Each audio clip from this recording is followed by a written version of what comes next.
One of the fastest ways to create distrust in your business is to market a version of your company that your team simply cannot deliver on.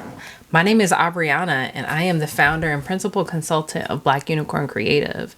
And our work is to ensure that businesses and organizations understand who they are, how they operate, and how people experience them externally and internally. I like to call that brand alignment, and this is day 6 of the 30-day brand alignment sprint. Now, in this video, we're going to talk about why marketing promises things that the actual team, the operations cannot deliver. Because it happens. It happens more than you think, and it is probably the number one reason, that is the number one signal that I find when organizations need to work on brand alignment. When marketing is positioning the company and trying to position it well in the market, operations is trying to keep things moving and deliver on the things that the company has committed to. Leadership tends to assume everything is aligned, but sometimes there's a bit of a disconnect. One of the things that stands out to me when I see that gap between the promises that you make and your ability to deliver it is everyone believes they're right. Every department believes that they're right, that they have the right approach. And I'm not saying that they're wrong. A really good CMO or a really good marketing manager is going to understand the entire customer journey and understand how the business delivers on the promises that it makes. But sometimes there are holes. There are holes in the conversation between campaigns getting out, metrics being tracked. When people get tunnel vision in their work, sometimes those gaps grow, and it's up to leadership to see when those things are changing and address them head on. When marketing makes a promise externally, but is not grounded in what the company can support, you start seeing signals like increase returns if you have a product-based business, support increase, reviews that aren't great, NPS scores that are low. Those are signals. Those are signals of that disconnect. And it is not up to one department or one business unit to solve that problem. And I remember my first big girl job. I'll tell you, I thought I was making a lot of money. I really thought I was making a lot of money. So much so that I bought a horse, but that's a different story for a different day. But I remember I was working for a telecommunications company, and my team was responsible for some pretty large ticket clients, and it was our job to manage their tickets and escalate them as quickly as possible, but also handle them all the way through. Like our team prided ourselves in our follow through, and that was what was like marketed to the business internally. Like, we are going to follow through on all of your problems. We're going to be there every step of the way. And we are going to make sure that we reach a solution, or we're going to escalate it immediately if it is not happening fast enough or whatever. And That was all well and good, but I remember internally the things that we were measured by was like tickets per hour, time per ticket. I mean, we had a list that we needed to get through, but we were also expected to have this follow through and this, we're with you the whole way. We're in constant communication while also having basically a quota for how many tickets we work. So it was a little conflicting when, the client on the other line was like, hey, I thought that I was going to get a call back. I thought that I was going to get an update by now, even via email. What's the status on this thing? When we had to cycle through tickets. We had a quota that we had to get to. We had all of these internal metrics that didn't necessarily make that marketed promise true for our customers. Granted, if there was a big issue, we held on to that ticket. If you started working on an issue that was dire, then you held on to that because nobody else wanted to work it. No one else wanted to step into a problem that was already in the middle of being solved. So I just remember how difficult it was to see these messages go out and to see and to have it repeated back to you like, hey, I thought this is what you all were for. But then to get conflicting messages from our upper leadership about what they expected from us. It wasn't the same thing that was marketed to our customers. And there was a lot of frustration around that. And I knew that there was something not working then, but I didn't really know how to articulate that and didn't felt like I had the authority. Even though I was team lead, I didn't feel like I had the authority to address it at such a large company. I was such a small fish. I just didn't know how to bring it up. Shout out to growth, because now I would have said something. But when I think about these mixed messages, that's one of the things that comes to mind, that sheer frustration of the team, because oftentimes the people who are responsible for delivery are not invited into brand conversations. They're not invited into marketing conversations. And I do believe that when the best companies are able to work cross-functionally, they're able to have conversations that bridge silos to ensure that those gaps don't happen. When operations isn't involved in shaping the promise that marketing is designed to make, then there is a miscommunication on how your clients are supposed to engage with your business. You are not going to get the client experience, what they understand their experience to be, is not going to be in line with reality. One of the things that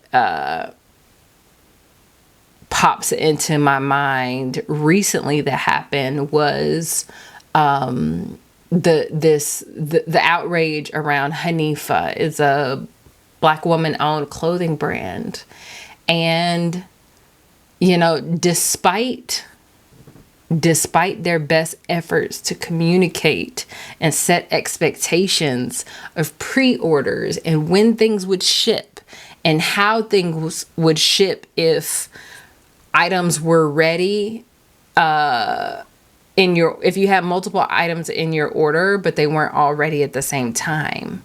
There was a lot of outrage around that from a Black Friday sale. And one of the things that I feel deep in my heart, I empathize with the company greatly, because they have since stopped production. And one of the things that I just felt in my heart for them was that their brand stepped outside of their normal consumer base, and these new consumers, those consumers on the cusp, the ones who maybe hadn't purchased yet because it was out of their budget initially or usually, or they have to save for a longer time in order to make that purchase and make that splurge. When they did pre-orders over Black Friday, I can't even remember what the sale was, but they dipped into those consumers on the cusp. And those consumers had not been in that brand ecosystem outside of it being an aspiration. It never was a reality for them. And when they converted and became customers, they brought their reality into the Hanifa world, into the Hanifa ecosystem. They did not adjust or acclimate or get nurtured by Hanifa, setting expectations longer term, bringing them in the process, bringing them kind of in and around what the expectation is for Hanifa customers, knowing that production times tend to be a little longer, knowing that the products are such great quality that you are not going to get 2-day shipping like Amazon.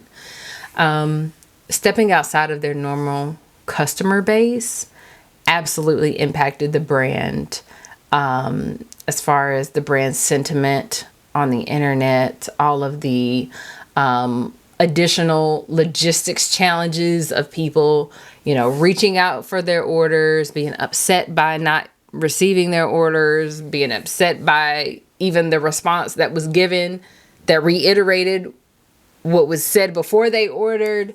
When you step outside of the people who are in your ecosystem, that's one of the risks that you take, is that there's a new batch of expectations, there's a new batch of realities that you may not have enough time to get them accustomed to what happens within your brand ecosystem.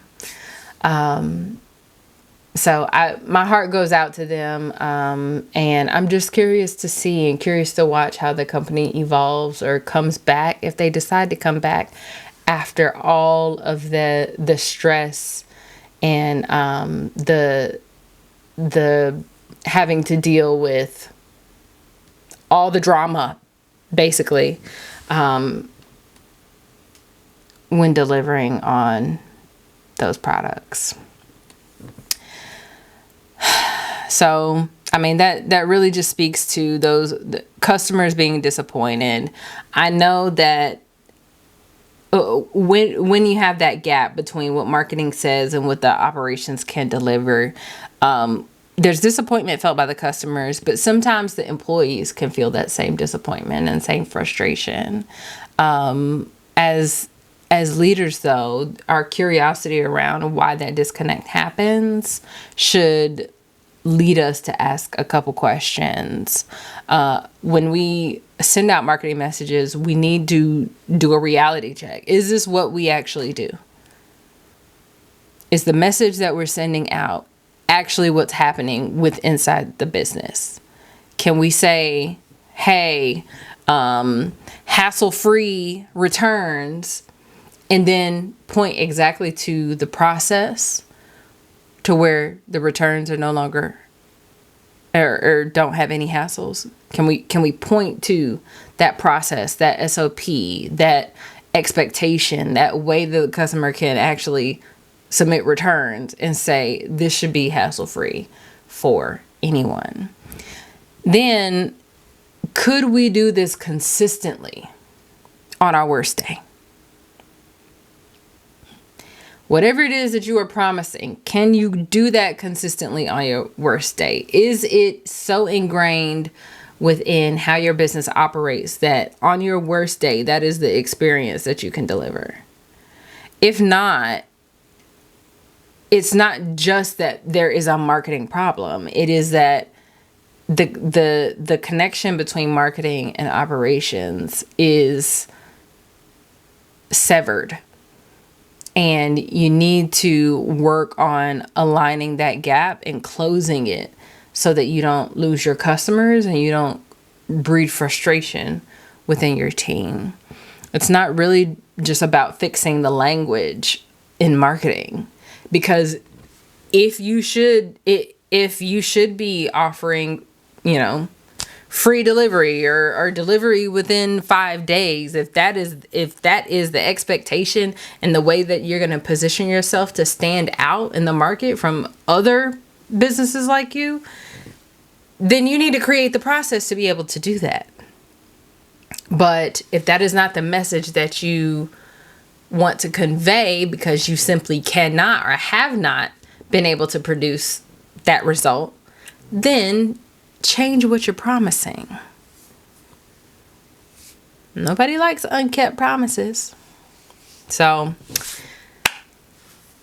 before you move on to the next video, I want you to answer this question in the comments. What is one promise that your business makes externally that your team has yet to be able to back up internally? You don't have to say all the details. I know it's uncovering dirty laundry. But what is that one thing that you have been aiming for? Maybe it's aspirational for you. Maybe you're saying, this is where we're supposed to be. We haven't gotten there yet. And share that in the comments. I would love to hear what you're working with now.